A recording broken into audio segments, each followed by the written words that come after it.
This is the Big O Show. This is the Big O Show. There he is. And as the Open says, you need an offensive line to protect. So maybe the Dolphins got the guy they needed in Teron Armstead. Good morning, Mr. Rapoport. Your thoughts on the acquisition of Teron Armstead to the Miami Dolphins? Yeah, I mean, I would say, really, really big acquisition. Really, really big move. And, you look at the way the Dolphins have revamped their offensive line. I would say this is necessary. And I'm sure it's frustrating to be here. I'm sure after the Tunsil trade, they wanted those picks that they, acquired in that trade to do this for them. It has not happened. It has not panned out. They actually have not been able to replace Tunsil. So now they get Teron Armstead, who, is a very good player, who's a little bit older, but who is a rock star as a person. Just a great guy, locker room leader, tough dude, and a really good pass blocker. So to me, if Dolphins fans went into this offseason hoping to push Tua up and support him, I believe the front office has done that.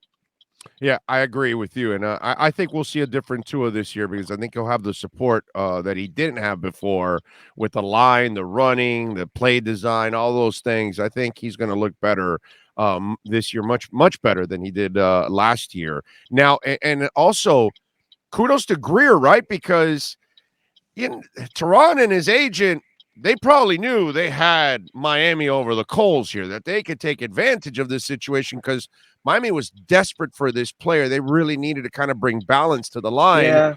Yet Miami negotiated a pretty decent deal overall, considering maybe Armstead and company had more leverage here.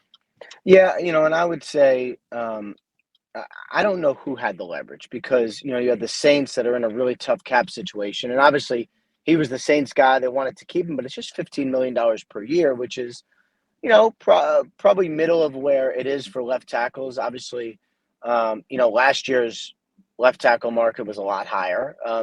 So it really was about how much leverage the player had, what offers he had, what could he get. I don't know this for 100%, but my guess is Teron Armstead took the most money he could. So if it was $15 million, that's what it is. I mean, sometimes, regardless of what a player thinks he is worth, sometimes the market sets it for you. Right. And so the Dolphins didn't overpay. They stayed disciplined. It is a good, fair deal. They lock him in for a long time. And I know that they're very, very happy about it. I got the greedy going out there from the Dolphin Nation. Now they want J.C. Treader. I don't think that's what the Dolphins will do. I think they're kind of done with the big ticket free agents. But you tell me, man, you're the insider. Are the Dolphins done? Do you hear them in line for another lineman? Because I kind of feel that maybe the Boston College kid, Zion, could go at number 29, and then they move him to center, and then use Dieter as the backup center guard. That kind of deal. But that's what I'm thinking. You tell me. Yeah, I mean, I would say, at this point, Treader would, I guess, be a possibility. They spent a lot of money in the offensive line, and at some point, you sort of hope that you can draft these guys. I mean, center is one. There's not a lot of centers around. They're just not really available.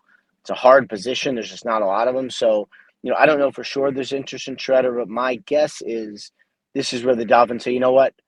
Let's trust ourselves to be able to draft the next guy and not save money, but be somewhat, fiscally responsible and try to make sure that, whatever they do, they don't put themselves out too far. Yeah, I've been saying this. I don't believe they missed on all five guys. And I believe McDaniel looked at the film and said, yeah, let's go get two veterans. We'll fix some of the other guys. And I think two to three of those guys. I think system can probably fix some of it. It's a good system. They have not always needed top tier offensive linemen in this system. So it's not for everyone. So a lot of times it's really just quicker guys. So to me, I think the system can take care of it as well. All right, Ian Rapoport joining us here on our Slomin's Look Around the NFL. Ian, what's going to happen with Baker Mayfield? Because I found it funny that, the report comes out that Carolina's not interested, but then Baker also and his it's mutual disinterest, and I'm thinking. I don't know if Baker Mayfield has the leverage to be saying he's disinterested in anything at this Yeah. point. So what does he get it is the question too. Yeah. I mean, I would think for the Panthers, I wouldn't say they have no interest. I saw that was being reported. I wouldn't say they have no interest. I just don't know that they have interest at the salary. I think that's probably more what it is. I think if you're the Browns, you're going to pay him $18 million regardless. So you say, why would you cut him? Right? Like, why would you say, all right, well, we're good. We're just gonna eat the salary and move on. Like, you could trade him. You could eat some of the salary.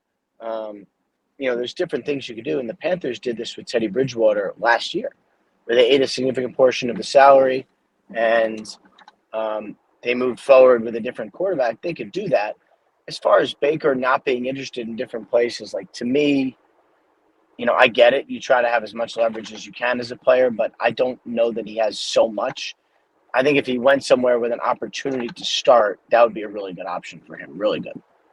Ian, who gets traded first? Because the word is they won 2 second rounders for Jimmy G and a first rounder for Baker Mayfield. And I have a hard time seeing maybe the Jimmy G one. I don't see anybody giving up a first rounder for Baker and taking on that salary. Yeah, I mean, I don't think either of those trades are going to happen like that. I mean, I don't think Baker's not going to get a first rounder, and I don't know that the 49ers are going to get 2 2s for Jimmy Garoppolo. I mean, look around the league. Like, who needs one like that? I don't think San Fran's going to trade with Seattle. Seattle's one of the 2 teams that doesn't have a starter, so that's a non-starter. How about the So then, Panthers? Are they interested in Jimmy G? I haven't heard they're that interested. And they also have $18 million allotted to Sam Darnold, fully guaranteed. So, Whew. are they going to pay, what is it, almost $40 million for 2 quarterbacks, maybe neither of whom is the starter? Like, that's the problem, is once you pay these salaries to guys who may or may not be the starters, like, what do you do with them and how do you get rid of them? I mean, that's, it really does make you think that you should only pay the top, 8 to 10 guys, and everyone else you should not pay, because what happens is you're left with these monster salaries for guys who aren't worth it. Ian Rapoport joining us here on the program. Remember, you can follow him on Twitter at RapSheet. Ian, the Devontae Adams, the stories sounds great. The reunion with his buddy and teammate from Fresno, and all the good stuff. But this is a 30-year-old receiver, dude. I have a hard time I don't know a lot of receivers that stay dominant into their 30s. I mean, Jerry Rice was one of the few that was productive into his 30s. There's not a lot of them. Is this a deal that's gonna? It kind of reminds me of the Jimmy Butler deal that the Heat have here. That you kind of worry the back end of that deal. The back end of this deal might be an ugly one. Yeah, but I don't think we need to worry about that because it's not a basketball contract. I mean, that's the thing, is like, essentially it's like a 3-year, $66 million contract initially. And then if he's still performing at a very high level, then he gets the back end of it. And it's not all guaranteed.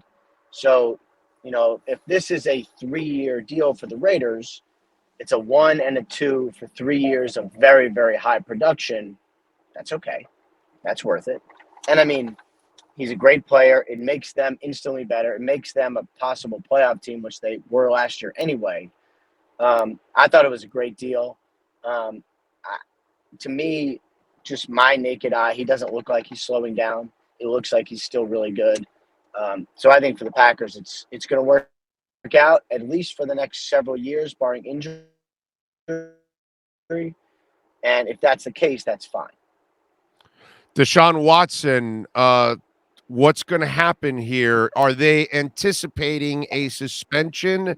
And what are you hearing at all from the league? I don't even know if they've even entertained this, because I guess they've got to wait for some of these legal issues to kind of play out, or are they going to wait for the civil cases to kind of play out?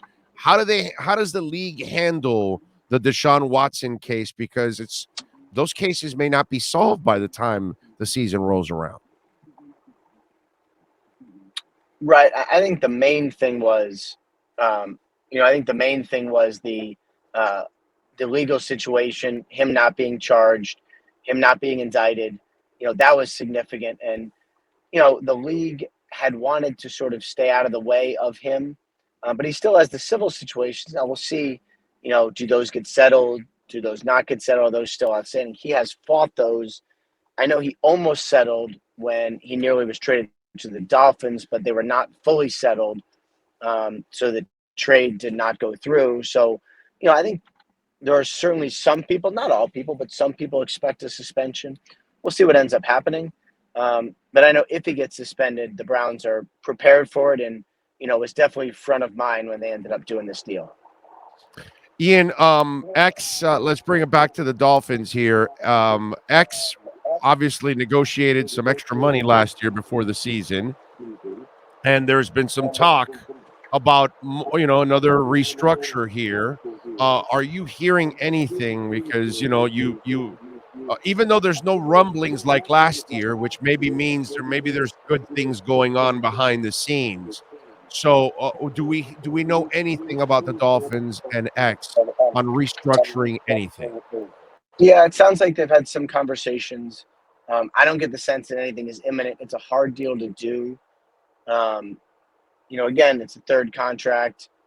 It would be a third contract. He's a little bit older, but he's still playing an extremely high level. That makes it complicated. If he was going the wrong way, if he was, going downhill, this would be easy. You'd pay him as a guy who's declining, except he's not declining, right? I mean, he's still playing extremely high level. That makes it complicated. How much do you pay for that, and how much do you pay for future performance, and what is that future performance going to be? So I know they've had some talks. I do not sense anything is imminent, but I imagine it's one of the issues they'd like to get solved before, say, the start of training camp. Well, that's what I was going to ask you. Is there some kind of a deadline?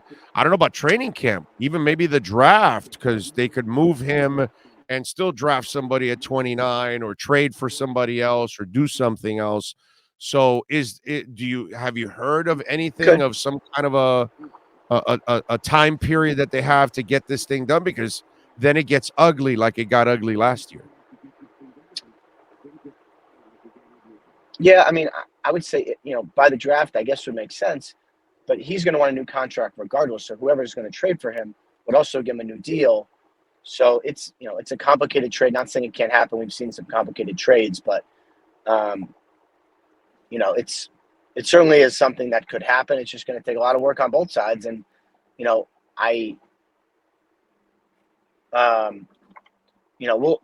see what ends up happening. But I think it is all on the table right now for Xavier Howard. By the way, next month, are you going to be in Vegas?